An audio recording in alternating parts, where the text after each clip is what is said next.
हमारे प्रधानमंत्री जी जनता को, देश को क्या समझते हैं? मूर्ख समझते हैं, अपने को बहुत चालाक समझते हैं। लेकिन प्रधानमंत्री जी 6 साल बीतते बीतते जो आपकी छिछालेदर अब हो रही है, इतिहास जब आएगा तो इतिहास आपको वह समझेगा जो आप जनता को समझने की भूल कर रहे हो। आप बिहार में जाते हो और आपके मैनिफेस्टो में आ रहा है कि वैक्सीन मुफ्त में दी जाएगी। ये चुनाव का एजेंडा है। स्वास्थ्य की सेवाएं मुफ्त में दी जाएगी, ये चुनाव का एजेंडा है। वैक्सीन अभी बनी नहीं और मुफ्त में बिहार में बांटी जाएगी।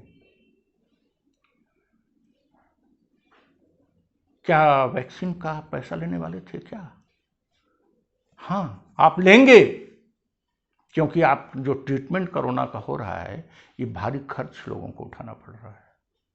प्रधानमंत्री, आप बिहार में जाके कहते हो कि विरोध पक्ष 370 लाना चाहता है।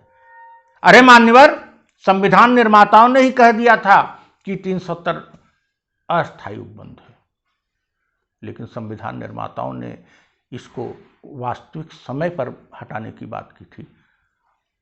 आपने तो, अगर वास्तविक समय पर आपने हटाया है तो क्यों नहीं जम्मू कश्मीर में चुनाव हो रहा है? क्यों नहीं जम्मू कश्मीर से मिलिट्री हटाई जा रही है? और क्यों किस दबाव में आप फारूक अब्दुल्ला महमूद उपमुफ्ती को छोड़ दिए और आप राजनेताओं को गिरफ्तार करके और कहते हो 370 आपने हटा के बहुत बड़ा तीर मार लिया। महबूबा मुफ्ती तो कह रही हैं, फारूक अब्दुल्ला तो कह रहे हैं, क्यों नहीं गिरफ्तार करते हो? क्यों? क्योंकि आप में ताकत नहीं है, आपने सही समय, सही प्रक्रिया नहीं अपनाई। 370 हटाया जाना संविधान निर्माताओं का मूल उद्देश्य था, संविधान निर्माताओं के मन मस्तिष्क में था। अस्थायी उपबंध दिया गया था। देश की समस्त जनता चाहती थी, जम्मू कश्मीर के भी सकारात्मक लोग चाहते थे कि यह भेदभाव नहीं होना चाहिए और अस्थायी उपबंध तो तमाम राज्यों के लिए हटा दीजिए। सही समय पर हटाया जाना चाहिए। आपको न सही समय की ताक है, आपको केवल वोट चाहिए। जम्मू कश्मीर में नॉर्मलिटी ला के दिखाइए, कितने दिन हो गए? और कहते हो अपोजिशन कहता है कि 370, अपोजिशन कह दे कि 370 सही समय पर इशू हो जाए, आप चुनाव जीतने की स्थिति में आ जाए। यही आप चाहते हो? बेरोजगारी बढ़ती जाए, लोग डिमोनेटाइजेशन का बैड इफेक्ट हो, आर्थिक स्थिति निम्नतर स्तर पर पहुंच जाए, चुनाव का मुद्दा आपको चाहिए। आप चीन पर क्यों नहीं बोलते हो? आप देश की आर्थिक स्थिति पर क्यों नहीं बोलते हो? और क्या कितना शर्मनाक है, जो व्यक्ति मार्च में यह कह के लॉकडाउन लागू किया था कि हम 22 दिन में इसका इम्पैक्ट दिखा दें, और देश टॉप 3 में आ गया, कोरोना पीड़ित देशों में टॉप 3 में भारत आ गया, और कहते हैं हम कोरोना से बहुत अच्छी तरह से निपटे हैं। क्या प्रधानमंत्री जी, आपको शर्म तो आती नहीं? आप प्रधानमंत्री के पद पर हो, वरिष्ठ नागरिक भी हो।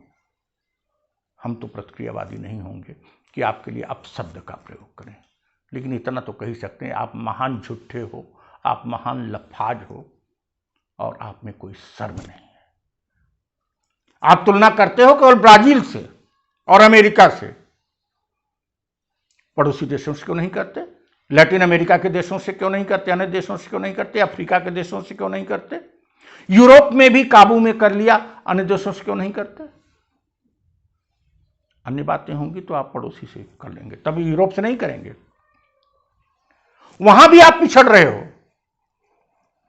जब बड़ी अर्थव्यवस्था की बात होगी तब आप ऐसी बात नहीं करेंगे। तब तो जब आप जिन मामलों में छोटे देश हैं अपने पड़ोसी, उनसे तुलना करेंगे कि भारत बहुत ऊपर चला गया। पड़ोसी देशों में कोरोना का संकट कम रहा, अफ्रीका में कोरोना का संकट कम रहा, चीन ने सब बहुत पहले नियंत्रण प्राप्त कर लिया। आप केवल ब्राजील से तुलना करोगे। टॉप 3 में आपने पहुंचा दिया आपकी निकम्मेपन ने, आपकी निकम्मी सरकार ने, आपके निकम्मी व्यवस्था ने। आप थाली पिटवाते रहे।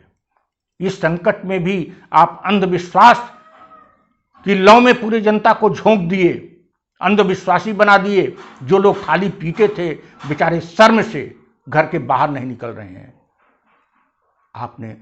आप स्वयं शर्मिंदा तो होते नहीं, लोगों को शर्मिंदा बना देते हो। अपने भक्तों को आप शर्मिंदा बनाते चले जा रहे हो। और आपके भक्त भी हमारे भाई हैं, हमारे देश के नागरिक हैं।